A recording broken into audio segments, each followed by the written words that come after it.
Terkait dengan tenaga non-ASN yang tidak lolos seleksi tahap pertama dapat mengikuti seleksi tahap 2, sementara tenaga non-ASN yang tidak lulus seleksi tahap 1 dan 2 akan dipertimbangkan untuk menjadi PPK paruh waktu. Kementerian PAN-RB juga sedang proses penyusunan rencana strategis untuk tahun 2025-2029 dan masih memfokuskan kepada reformasi birokrasi yang bertujuan untuk mewujudkan birokrasi yang lebih kapabel dan berkinerja tinggi. Untuk mencapai tujuan tersebut kami, tentunya ingin, ada beberapa hal yang akan kami fokuskan. Pertama adalah, mewujudkan organisasi atau kelembagaan yang lebih agile, kolaboratif, dan akuntabel. Ini sehubungan dengan, perubahan, jumlah dari kementerian dari 34 menjadi 48 kementerian pada, periode kabinet, Merah Putih. Yang berikutnya adalah berkaitan dengan masalah percepatan transformasi digital pemerintahan, dan tentunya ini akan, terus kami lakukan karena memang tidak ada pilihan lain selain kita melakukan perbaikan di dalam tata kelola pemerintahan, yang berbasis digital. Yang ketiga adalah, kaitannya dengan memajukan penyelenggaraan manajemen pegawai ASN yang berdasarkan sistem merit.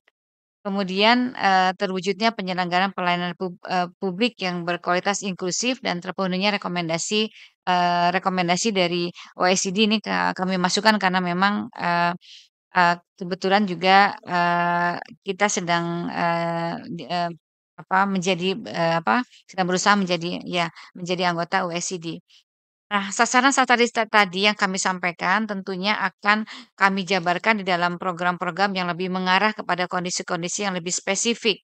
Dengan demikian, rancangan Resa itu tentunya akan sangat bersifat dinamis, mengikuti arah dinamika kebijakan nasional yang akan ditetapkan, dan karena kami masih menunggu penetapan, RPJMN-nya.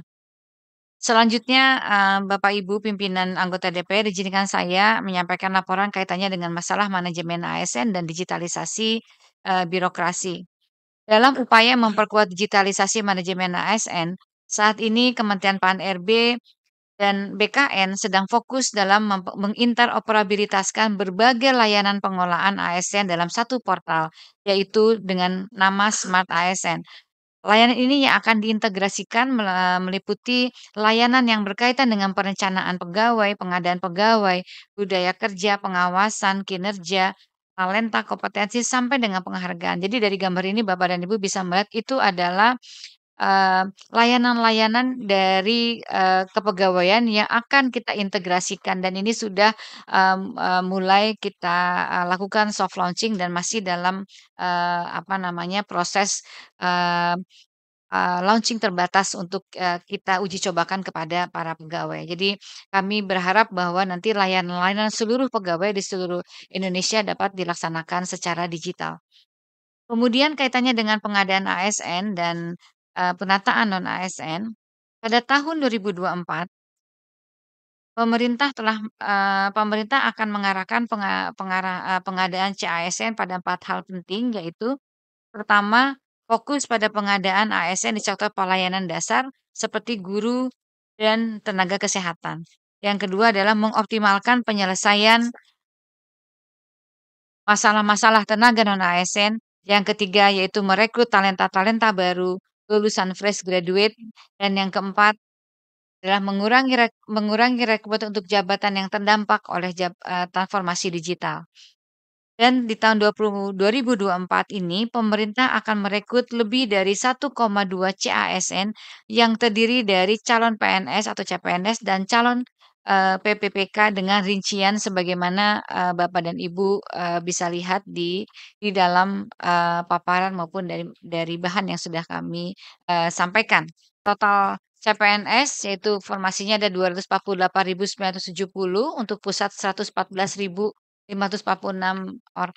formasi dan untuk daerah 134.424 dan untuk PPPK itu yang diusulkan dari pemerintah daerah adalah sebanyak 1.017.967.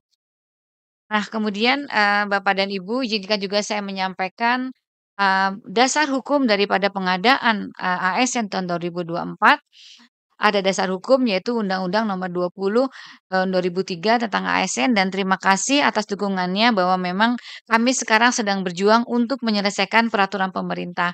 Peraturan pemerintah mengenai manajemen ASN sudah di meja presiden, mudah-mudahan dalam minggu ini sudah bisa ditandatangani oleh beliau karena sudah dalam proses paraf. Jadi sudah tidak ada masalah sehingga tinggal nanti bagaimana pelaksanaan dari peraturan pemerintahnya. Kemudian yang kedua, yaitu dengan PP nomor 11, Junto PP nomor, 17 tahun 2020 serta PP nomor 49 tahun 2018 tentang PPPK dan kami juga sudah menerbitkan, peraturan Menpan nomor 6 tahun 2024.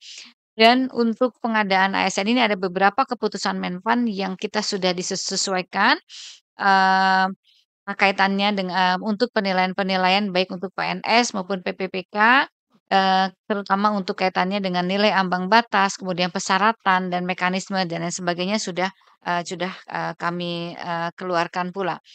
Selanjutnya Bapak dan Ibu sekalian, di dalam layar bisa Bapak dan Ibu bisa melihat bahwa saat ini, kami sudah, mencantumkan mengenai, bagaimana tahapan pengadaan CPNS untuk tahun 2024. Saat ini, untuk yang CPNS sudah pada tahap, SKB atau seleksi kompetensi bidang. Pengumuman hasil seleksi direncanakan pada pertengahan bulan Januari tahun 2025 dan akan dilanjutkan dengan tahap usulan penetapan nomor induk pegawai dan pengangkatan yang akan dilaksanakan oleh masing-masing instansi pada bulan Maret 2025. Kementerian Pan-RB selanjutnya juga akan fokus untuk melakukan penataan non-ASN sebagaimana diamanatkan oleh Undang-Undang ASN, di mana di pasal 66 bahwa pegawai non-ASN atau nama lainnya wajib diselesaikan penataannya paling lambat Desember 2024 dan, sejak undang-undang ini ditetapkan, maka instansi pemerintah dilarang mengangkat pegawai non-ASN atau nama lainnya selain pegawai ASN. Jadi undang-undang memang sudah, melarang, pengangkatan lagi tenaga non-ASN sejak diundangkannya, undang-undang, ASN ini. Bapak Ibu pimpinan, berdasarkan hasil pendataan, tahun 2022, total tenaga non-ASN adalah 235.355.092 dan selebihnya memang sudah ada yang sudah kita selesaikan dan tenaga administrasi ternyata, menjadi, pegawai dengan persentase terbesar yang diikuti dengan tenaga pendidik, tenaga teknis, tenaga kesehatan, dan penyuluh. Secara garis besar, penataan non-ASN, saat ini sebagaimana diamanatkan oleh Undang-Undang Nomor 20, bertujuan untuk melaksanakan amanat, Undang Nomor 7 untuk mengisi kebutuhan PPPK atau pegawai dengan perjanjian kerja sesuai dengan kebutuhan instansi, memperjelas status kepegawaian tenaga non-ASN dan mengangkat tenaga non-ASN sesuai dengan peraturan perundang-undangan. Dalam seleksi CASN untuk tahun 2024, pada seleksi PPPK formasi 100% akan diberikan untuk tenaga non-ASN. Jadi ini mekanismenya seperti tadi yang disampaikan ada pelamar prioritas P1 tadi sudah disampaikan oleh Pak Ketua Komite mengenai P1 guru di 4 bidang, kemudian XHKT HK2, yang ketiga ada tenaga non-ASN dan, yang terdata database BKN tersisa 1,7 dan yang terakhir adalah tenaga non-ASN yang aktif bekerja di instansi pemerintah. Jadi pelamar yang telah mengikuti seluruh tahapan seleksi dan tidak dapat mengisi lowongan formasi maka dapat dipertimbangkan untuk menjadi PPK paruh, waktu. Evaluasi terhadap pengadaan CASN untuk tahun 2024 menunjukkan bahwa beberapa tantangan yang signifikan di antaranya keterbatasan anggaran yang menghambat pembukaan formasi dan ketidaksesuaian kualifikasi pelamar dengan kebutuhan instansi. Untuk mengatasi tantangan ini tentunya perlu koordinasi antar kementerian untuk mencari solusi atas permasalahan anggaran. Tadi juga sudah disampaikan mengenai 30% dari Undang-Undang HKPD.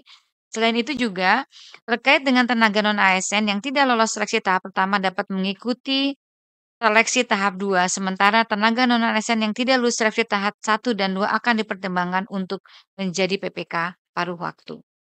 Selanjutnya Bapak dan Ibu sekalian, saya ingin menyampaikan beberapa hal kaitannya dengan masalah kesejahteraan ASN. Jadi terdapat beberapa komponen, penghargaan dan pengakuan yang diberikan kepada pegawai ASN untuk menjadikan ASN lebih termotivasi untuk menjamin kebutuhan hidupnya. Penghargaan ini tentunya tidak terbatas pada gaji dan upah, tapi juga mencakup berbagai aspek lain seperti tunjangan, fasilitas, jaminan sosial, pengembangan diri, dan lainnya.